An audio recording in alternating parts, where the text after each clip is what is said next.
We gather this day marveling at all that has been created and joining those who have come before us, seeking to make sense of their times. We seek to make sense of ours. We come here to entrust ourselves once again to the power of love we name as God, to be formed and shaped, to be part of the beauty of this world and all of creation. Amen. So the prophet Jeremiah makes those divine intentions clear. When the nation follows God's will and way, the people will thrive. When the nation defies God's will and way, they will experience disaster. It's a fairly simple concept. Follow God, follow divine intentions for peace and justice, and life is beautiful. Ignore and undermine divine intent, defy the teachings and the will of God, and calamity ensues. We all know the truth of this. The way of divine love is always and ever seeking the highest good for not only humanity, but all of creation. It's not about kowtowing to God so God gets God's way, but about humanity and all of creation flourishing in peace. That's what happens when we follow God's will and way, the way it's shown to us in Jesus. Things can be beautiful among us. And when we don't, we know things get dicey and fall apart. The people of Judah know the truth of this. They reformed and things went well. Then they turned to other alliances, and it led to their being overthrown, their temple destroyed, and the people forced out of their homes and communities and land into exile. The prophet's job now is to get the people to turn back to God so life can be good for them once more. Well, as we know, in so many ways, our lives and our world are in turmoil, and everyone seems to want change. Whether you voted for this candidate or that candidate or the other candidate, this party, that party, the other party, we all seem to want change. The question is, will the change make things better or worse? Will we get pluck up, break down, destroy change? Or will we get build and plant change? What does it mean to turn back to God, to be remade by divine love? Wisely, the lectionary, a cycle of readings for 3 years to be used in churches, pairs this prophecy with a story about Jesus teaching the crowds. This isn't an inner circle teaching just for the 12. This is a teaching for large crowds, we're told. And the story tells us that here's what Jesus teaches the large crowd about following the way of God, the way that leads to a good life for everyone. Jesus teaches, hate your family. Take up the cross, an instrument of torture and death, and give up all of your possessions. Okay. Now, there is the use of hyperbole to make a point. But even so, these words are harsh and severe. Jesus clearly hadn't read How to Win Friends and Influence People, the 1936 Dale Carnegie classic. He does not seem concerned about popularity or prestige or client base or earning power. Seems like he might not be a capitalist or a Republican or a Democrat. With these severe words, Jesus is calling people to life, to fruitful, faithful, peaceful, wonderful life. The life Jesus offers requires us to detach and disentangle ourselves from all that distracts and detracts from our experiences of the glories of this life. Jesus directly confronts the cultural assumptions that impede the reality of God. Let's take a moment to just talk about those three teachings. Hate your family. Okay. In the context of the first century, blood ties defined your life. There was no life, no identity, and no security without family, your blood ties. And Jesus teaches, hate your blood relatives. Why?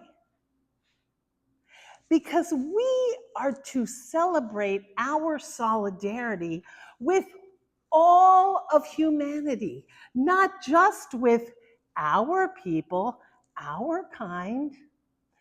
We are to be family to one another, all of our species. Now we turn to take up your cross. This is not about, say, enduring the pain of a chronic illness.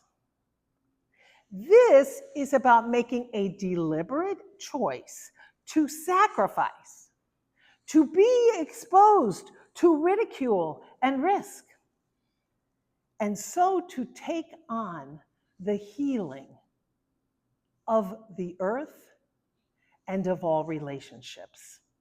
Like Jesus, we are to sacrifice our lives for the sins of the world around us, to bring restoration, repair, and healing to this God so beloved world.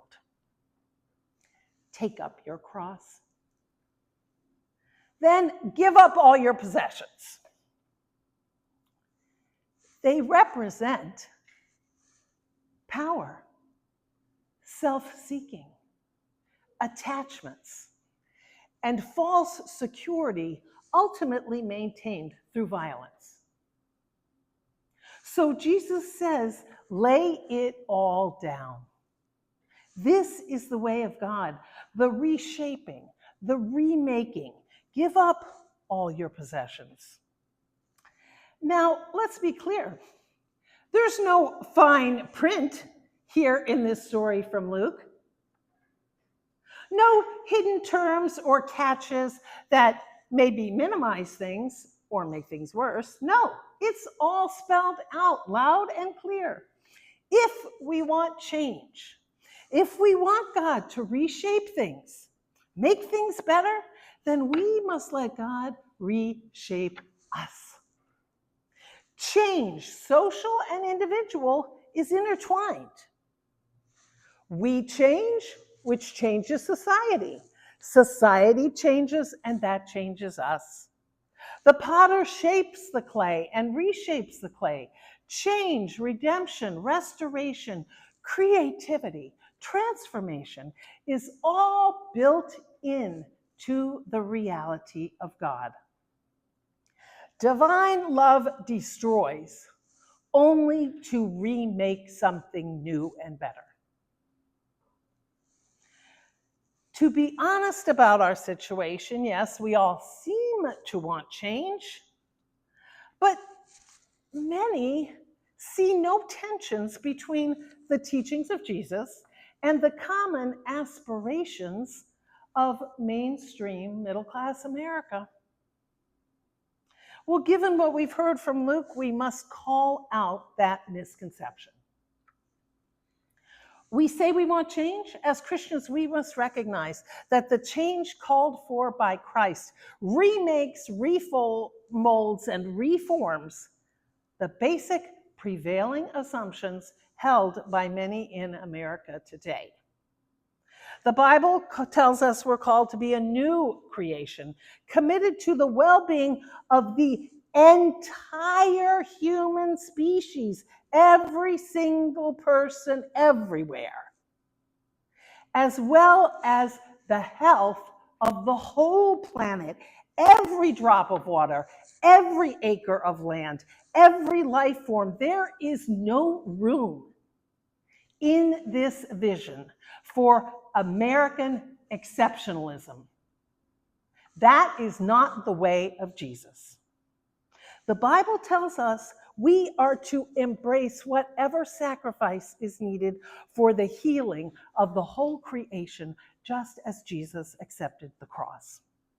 This means helping struggling people and nations, not deporting them or attacking them. It means taking drastic measures to heal the planet and to stop global warming. And we are to renounce our possessions, the system of productivity and acquisition which abuses life and the earth and distorts relationships. This is a direct challenge to extractive capitalism and the promotion and protection of the millionaire class. The Bible is talking about the remolding, the remaking, and the reshaping and reform intended by the potter. Change.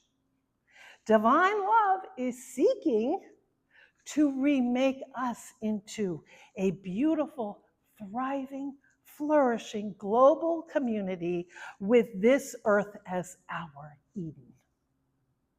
Luke talks about being prepared to build a tower or to perform a military maneuver. Surely people prepare themselves for such activities and they assess the viability. But these are but minor enterprises compared with the shaping of a nation, of a people, of a species. Yet surely the creator, the power, the imagination behind the multiverses is capable and has done the calculations.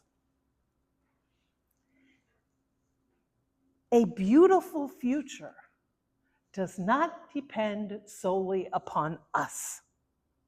It depends upon divine love, upon God. And it will be so. Amen.